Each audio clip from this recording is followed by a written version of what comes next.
twice a year gets a little bit of that payback against the Bengals, who didn't want to pay him. Fowler filers are open. Okay, so the Trey Hendrickson story, there's certainly another side of that, because that could have, would have, should have been Max Crosby just about a week ago. So what now is the situation with Max Crosby and the Las Vegas Raiders? Like our guy Randy Scott, Max Crosby's 100% a Raider. He has told the team that since the trade got reversed. He said, look, I'm all in for 2026. If you will have me, let's roll. I will be healthy, ready to play, and give you my best and have a banner season. So talking to sources with the Raiders, they do expect, at least right now, for him to be on the team and with them as they move forward. They've loosened the salary cap. They had to make a lot of signings in free agency thinking they wouldn't have Max. Now they do, but they made the adjustments. Their roster is better. I'm told he likes the free agent additions they made to improve the roster. So everybody seems like they're in a good spot. But since they've already looked at trading them, they're open to that possibility potentially if the right offer would come. We're looking at timelines here. Now it's going to be a little slow, but you got closer to the draft. Perhaps, trade offers will heat up, or maybe even closer to the season. But right now he's a Raider, and that's expected for at least a little while. There are needs to fill certainly in Vegas, a glaring one, quarterback. What are some potential options beyond the draft in Vegas? I'm going to start with Joe Flacco, who's been around. He's started a lot of games. He is available. He is weighing options right now. Speaking of Vegas, I'm told that is an option for him, that they would have interest in potentially bringing him along as a backup / bridge if Fernando Mendoza needs to sit a little bit, assuming they draft him, which they will. But he's also got some other options, including Cincinnati, coming back to be Joe Burrow's backup. He really liked it there, so that could ultimately be the play if he signs somewhere next week. Then you got Kirk Cousins. This is a little bit different for him in the past. As a free agent, he used to be the belle of the ball. Right now, he's more in wait-and-see mode. He could maybe go to a place where there's already a starter, but they're injured, like Indianapolis with Daniel Jones, Kansas City with Patrick Mahomes is a good opportunity. If he's not ready coming off that ACL in week 1. And last year, you got Kyler Murray. So this is kind of manna from heaven for the Vikings. They get him on the cheap. League minimum $1 million a year because Arizona's paying him all that guaranteed money. He's got Pro Bowl pedigree. They were looking for a veteran in the room to be established. Look, they told me that they haven't given up on J.J. McCarthy. They're still hopeful there, but you know how this goes. Sometimes when you start seeing other people, it's probably going to be similar to what the Colts did last year. They get Daniel Jones, but they had Anthony Richardson. They battled it out in camp, and the veteran won the job. Kyler Murray mentioned in his introductory press conference with the Vikings how he loved them as a kid and cried real tears whenever Brett Favre threw that interception, to which Randy Scott said, interception? Appreciate you guys watching every day. Awesome week out of Greeny and everybody else. Friday, we do a little Schrager 5. And here are my top 5 under-the-radar moves in free agency. We start with number 5, C.J. Gardner-Johnson to the Buffalo Bills. You might have missed that one. C.J. Gardner-Johnson, not the nicest guy on the field, not a warm and fuzzy guy. He's an instigator. He is one of those types that you put on a defense to get a little nasty, and that's what Buffalo's needed. They were 30th in the league against the run last year. Their defense was not great down the stretch. C.J. Gardner-Johnson, a veteran, number 5 on our list. Number 4, Isaiah Likely to the Giants. Yes, it's a former Raven, and Harbaugh knows him, but he is a very good tight end, and you put him with Theo Johnson in an offense that's being run by Matt Nagy, but also has Greg Roman as an assistant coach, and you think about all the 2 tight end sets, Likely not the biggest move, but one that will make a difference in New York. Number 3, we've been bashing the Bengals for all these off seasons. They don't spend money. They don't do anything to help Joe Burrow.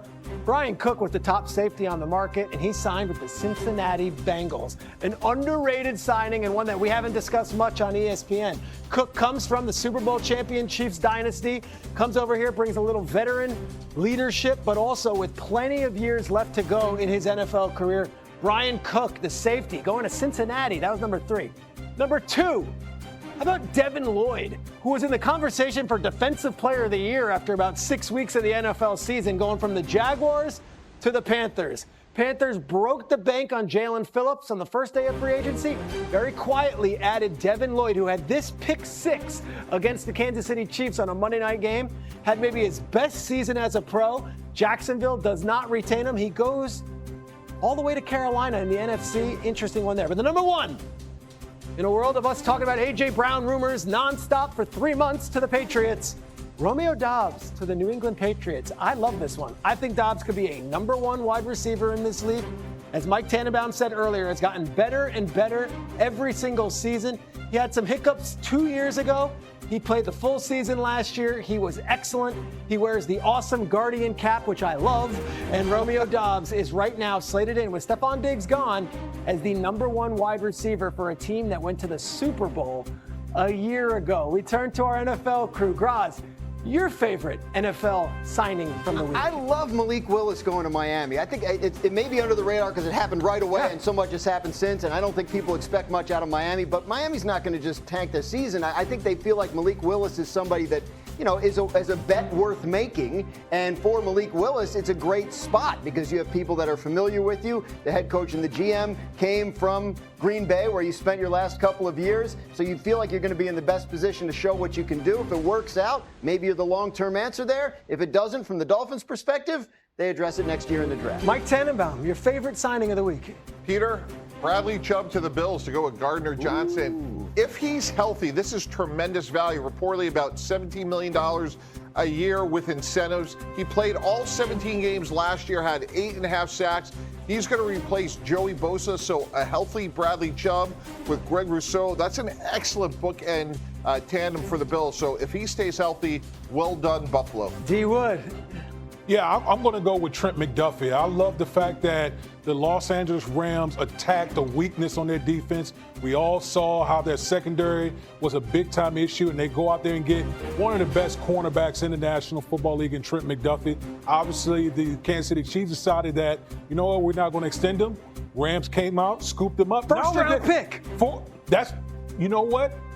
For a team that's win now, with Matthew Stafford and company coming back, they said not only are we going to trade for Trent McDuffie, but we're going to double down with another cornerback from the Kansas City Chiefs and Jalen Watson. Jalen Watson, excuse me. Joe? As everybody knows, I'm the biggest champion of offensive line play here on this show. I think it's been made wear it well over the years. I was several years ago. Tyler Biadasz, the center that signed with the Los Angeles Chargers, 3 years, $30 million. The entire cost of that deal is basically 1 year of Tyler Linderbaum, who completely reset the market with the Raiders.